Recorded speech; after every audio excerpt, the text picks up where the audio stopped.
তাজিম নামের হাসি খুশি এই বাচ্চাটা ছিল বাবা মায়ের অনেক আদরের। বিয়ের ১১ বছর পর জন্ম হয়েছিল ওর। কিন্তু তাজিম বাঁচে নাই ১ বছরও। মাত্র ৮ মাস ১৮ দিন বয়সে গত ২২শে এপ্রিল মারা যায় সে। যে রোগে মারা যায়, রোগটার নাম হাম। হ্যাঁ, প্রায় নির্মূল হতে যাওয়া এই রোগ হাম হঠাৎ বাংলাদেশে এসে একের পর এক শিশুর প্রাণ কেড়ে নিচ্ছে। গত ১১ মের হিসাব অনুযায়ী ১৫ মার্চ থেকে হাম এবং হামের উপসর্গ নিয়ে মোট মৃতের সংখ্যা বেড়ে হয়েছে ৪১৫। সাগর পাড়ের কক্সবাজার, পাহাড় ঘেরা বান্দরবান, রাজধানী ঢাকা সব জায়গাতেই হাম ছড়াচ্ছে ব্যাপক আকারে। আর এইদিকে আমরা সবাই ব্যস্ত একজন আরেকজনকে দোষারোপ করতে। কেউ বলে আওয়ামী লীগ আমলেই সমস্যা শুরু, কেউ বলে সব দোষ ইউনূস সরকারের, আবার কেউ বলতেছে নির্বাচিত সরকার বিএনপি কেন এটা সামলাইতে পারতেছে না। অথচ বিশ্বের সবচেয়ে আধুনিক স্বাস্থ্য কাঠামো সম্পন্ন দেশগুলোর একটা জাপানেও কেন এখন হাম ছড়াইতেছে সেটাও একটা প্রশ্ন। প্রায় ১ দশক আগেই তো জাপানকে হাম মুক্ত ঘোষণা করা হয়েছিল।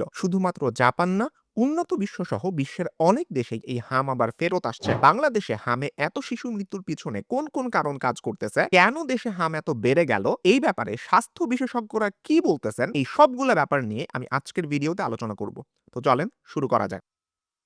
হাম এত মারাত্মক আকার ধারণ করার পিছনে কার দায়, এই ব্যাপারে ইন্টারিম মানে ডক্টর ইউনূসের অন্তর্বর্তীকালীন সরকারের উপরে দোষ আরোপ করা হইতেছে যখন বিশ্বখ্যাত সায়েন্স জার্নালে একটা প্রতিবেদন পাবলিশড হয়েছে, যেটার স্ক্রিনশট আপনারা এখন স্ক্রিনে দেখতেছেন। খেয়াল রাখবেন, সায়েন্স কিন্তু যেন তেন কোনো জার্নাল না। পুরা বিশ্বের মধ্যে গুটি কয়েক খ্যাতনামা জার্নাল যদি থাকে তার মধ্যে একটা এই সায়েন্স হবে। তাদের এখানে বলা হয়েছে ২০২৫ সালের সেপ্টেম্বরে ইউনূস সরকার ইউনিসেফের মাধ্যমে টিকা কেনা বন্ধ করে দিয়ে উন্মুক্ত দরপত্র পদ্ধতিতে চলে যায়, কিন্তু এই প্রসেসটা আমলাতান্ত্রিক জটিলতায় আটকে যায়, সাথে টিকার সাপ্লাইও ফুরাই যেতে থাকে। এই ইনফরমেশনটা সবচেয়ে বেশি বিতর্ক জন্ম দিছে। এইখানে বলছে এই বছরের মার্চের শেষ দিকে সরকারি ডেটা অনুযায়ী ২০২৫ সালে মাত্র ৫৯% শিশু হামের টিকা পাইছে। মানে প্রতি ১০০ জনে মাত্র ৫৯ জন শিশু হামের টিকা পাইছে। এটা ওই সায়েন্সের প্রতিবেদনে লেখা হয়েছে, কিন্তু পরে এই তথ্যটা সরকারি ওয়েবসাইট থেকে সরায় ফেলা হয়। এইটা আবার সায়েন্স নিজেদের প্রতিবেদনে এডিট করে লেখাও দিছে, আপনারা এখন দেখতেছেন। এইটা নিয়ে আরো আলোচনা হবে, কিন্তু পুরা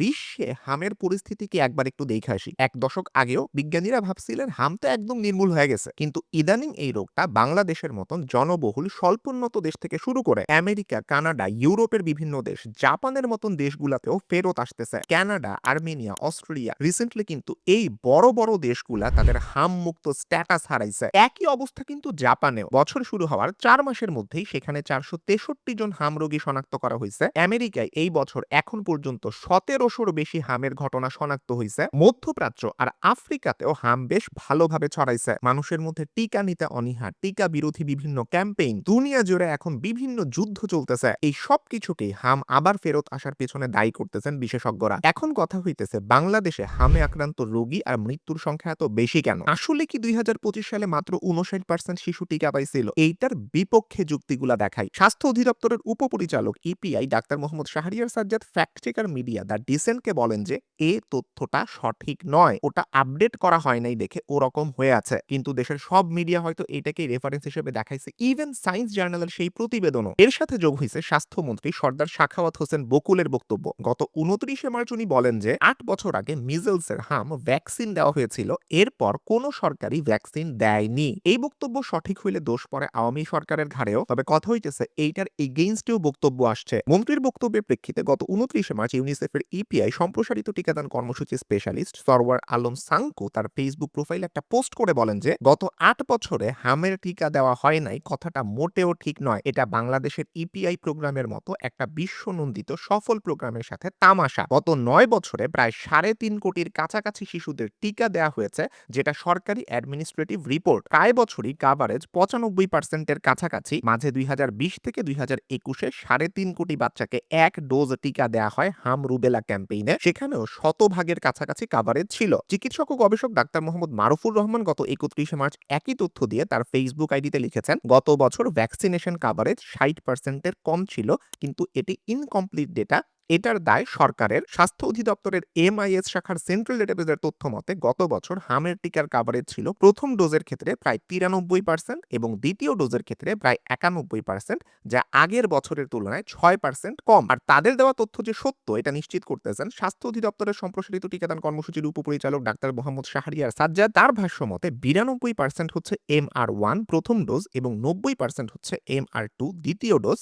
এটা পাবলিক ডেটা নয়, ওটার এক্সেস সবার নাই, আমরা নিজেরা দেখতে পাই। এত ইনফরমেশনের মাঝখানে খুব সহজ কথায় যদি বলি, টিকা দেয়া আসলে হইছে, কিন্তু হার্ড ইমিউনিটি অ্যাচিভ করার জন্য যে 95% ভ্যাকসিনেশন দরকার সেইটা হয় নাই। ইউনিসেফের একটা রিপোর্ট দেখাইতেছে যে 2023 সালে হাম রুবেলা টিকার প্রথম ডোজ পাইছিল 86% শিশু, আর দ্বিতীয় ডোজ পাইছে মাত্র 80.7% শিশু। মানে বুঝতেছেন 1 কোটি শিশু টিকার প্রথম ডোজ আর 2 কোটি শিশু দ্বিতীয় ডোজ পায় নাই। এই ইমিউনিটি গ্যাপটাই বাড়তে বাড়তে 3 বছর পরে হামের এত মহামারী আকার ধারণ করার পিছনে কারণ হিসেবে কাজ করছে বলে ধারণা করতেছে ইউনিসেফ। এটা ছাড়াও ভ্যাকসিন নিয়ে অজ্ঞতা, ভ্যাকসিন বিরোধিতা, এই সব কিছু তো আছেই। খালি এই লোকটারে দেখেন, উনি খুব নির্দ্বিধায় বলতেছেন হামে কোনো বাচ্চা মারা যায় নাই। এই বিগত 7 দিনে শতাধিক লোক হামে মারা গেছে।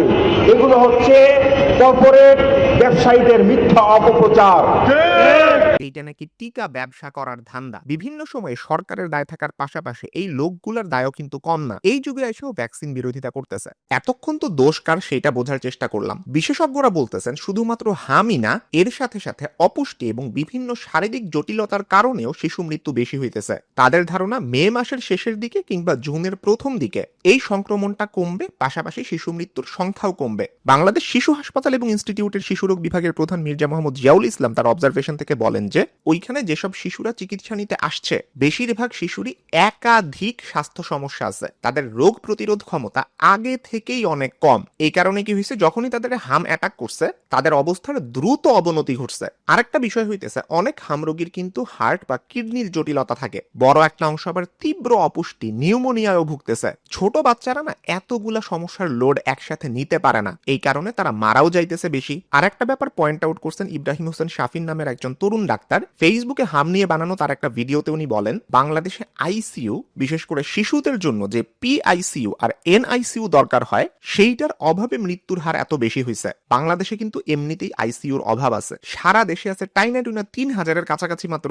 এর মধ্যে মাত্র 25% NICU আর মাত্র 3% PICU। যেখানে দেশে 11ই মে পর্যন্ত সন্দেহজনক হাম রোগীর সংখ্যা 50,500, সেখানে আসলে এই অল্প কয়েকটা আইসিইউতে কিচ্ছু হয় না। যদিও হাম হওয়া মানেই আমার আইসিইউতে যাওয়া লাগবে, ব্যাপারটা এইরকম না, ডাক্তাররা এটাই বলেন। কিন্তু হামের সাথে সাথে যখন অন্যান্য শারীরিক জটিলতাও দেখা যায় তখন আইসিইউ সেবার কিন্তু প্রয়োজন হয়। একটু আগেই আমরা দেখছি বাংলাদেশ শিশু হাসপাতাল ও ইনস্টিটিউটের শিশুরোগ বিভাগের প্রধান বলতেছেন হামের চিকিৎসা যে শিশুরা নিতে আসে তাদের রোগ প্রতিরোধ ক্ষমতা কম, একসাথে অনেকগুলো স্বাস্থ্য সমস্যা নিয়ে আসে, মেজরিটি ভুগতেছে নিউমোনিয়ায়। যেই সমস্যাগুলো দেখা দিলে আইসিইউতে নেওয়া লাগে, ভেন্টিলেশন মাস্ট। এত কম রিসোর্স নিয়ে এত বড় মহামারীর এগেইনস্টে ফাইট করা কিন্তু খুবই টাফ। আল্লাহ না করুক সামনে হয়তো আরো শিশু মারা যাইতে পারে, আর আমাদের অসহায়ের মতন দেখতে থাকা ছাড়া কিছুই করার থাকবে না। তবে এত কিছুর মধ্যে একটু হইলেও আশার ব্যাপার হইতেছে, হামের সংক্রমণ আর মৃত্যু ঠেকানোর টার্গেট নিয়ে বাংলাদেশ সরকার কিন্তু ইতোমধ্যেই টিকার ক্যাম্পেইন শুরু করছে। টিকা ক্যাম্পেইনে 1,80,16,914 জন শিশুকে টিকা দেওয়ার লক্ষ্য নির্ধারণ করা হয়েছে। স্বাস্থ্য অধিদপ্তর বলতেছে লক্ষ্যমাত্রার 99% অর্জন করা গেছে অলরেডি। তবে ইউনিসেফের তথ্য মতে এখনো শহর এলাকায় 30-40% এবং গ্রাম এলাকায় 15% শিশু টিকা পায় নাই। এই মুহূর্তে টিকা দানের ব্যাপারে ব্যাপক প্রচারণা চালানো উচিত। গণমাধ্যম, সোশ্যাল মিডিয়া সব জায়গায় প্রচার দরকার, মাইকিং করে এলাকায় এলাকায় প্রচার দরকার। টিকার প্রথম ডোজ দেওয়ার বয়স কমায় 6 মাস করায় শিশুর কোনো আসলেই ক্ষতি হবে কিনা এই ব্যাপারে বাবা মায়ের কনফিউশন ক্লিয়ার করাও খুব জরুরি। আমি এটা নিয়ে ভিডিও বানাইতে পারতাম, বাট আমি কোনো স্বাস্থ্য বিশেষজ্ঞ না। যেসব ডাক্তাররা কন্টেন্ট বানান ফেসবুক এবং ইউটিউবে, আমি তাদেরকে অনুরোধ করব এই ব্যাপারে সবার কনফিউশন দূর করে আপনারা পরামর্শ দিতে থাকেন। অনেক বাবা মাই কিন্তু সোশ্যাল মিডিয়াতে টিকা বিরোধী কথাবার্তা শুনে বেশ ডিমোটিভেটেড হয়, অনেকে সাইড ইফেক্টের ভয়ে টিকা দেওয়াইতে চায় না। এই সমস্যাগুলোর কোনো ডাক্তারি সমাধান নাই, বুঝছেন? এইগুলোর একমাত্র সমাধানই হইতেছে সচেতনতা। আমাদের রিসোর্স কম, কিন্তু টিকা দেওয়ার ক্ষেত্রে বাংলাদেশের অতীত সাফল্য কিন্তু আছে এবং সেটা বেশ বড় আকারেই। হাম মহামারী পুরা পৃথিবীতেই ছড়াইতেছে, কিন্তু আমরা আমাদের দেশে সচেতনতা বাড়ানোর মাধ্যমে ইমার্জেন্সি সিচুয়েশন গুলাতে সঠিক সিদ্ধান্ত নিতে পারলে পুরা পরিস্থিতিকে আমরা কন্ট্রোল করতে পারবো। আমি এই ভিডিওতে দুই পক্ষেরই কথা রাখার চেষ্টা করছি, কি কি ইনফরমেশন সোশ্যাল মিডিয়াতে ছড়াইছে, এগুলার এগেইনস্টে বিপক্ষে কি কি লজিক আসছে, এই প্রত্যেকটা জিনিস কোট আনকোট আমি একদম দেওয়ার চেষ্টা করছি। আমি নিজের থেকে কোনো অপিনিয়ন দেই নাই, কারণ ডেফিনেটলি আমি তো এখানে কোনো স্বাস্থ্য বিশেষজ্ঞ না। আমি বলবো ভুলভাল কোনো ইনফরমেশন সোশ্যাল মিডিয়াতে পাইলে সেটাকে শেয়ার করা কিংবা নিজে কনজিউম করা থেকে বিরত থাকেন। যারা শুধুমাত্র ভেরিফাইড ডাক্তার সোশ্যাল মিডিয়াতে কন্টেন্ট বানাইতেছেন তাদেরকে আপনারা ফলো করেন, তাদের পরামর্শ নেওয়ার চেষ্টা করেন, তাদের আর্টিকেল পেপারে পড়েন। ভুলভাল মানুষের কথা শুনে নিজের বাচ্চাকে টিকা না দেওয়ায় নিজের বাচ্চার মৃত্যু ডাইকে আইনেন না। সবাইকে অনেক ধন্যবাদ এই ভিডিওটা দেখার জন্য। আল্লাহ হাফেজ।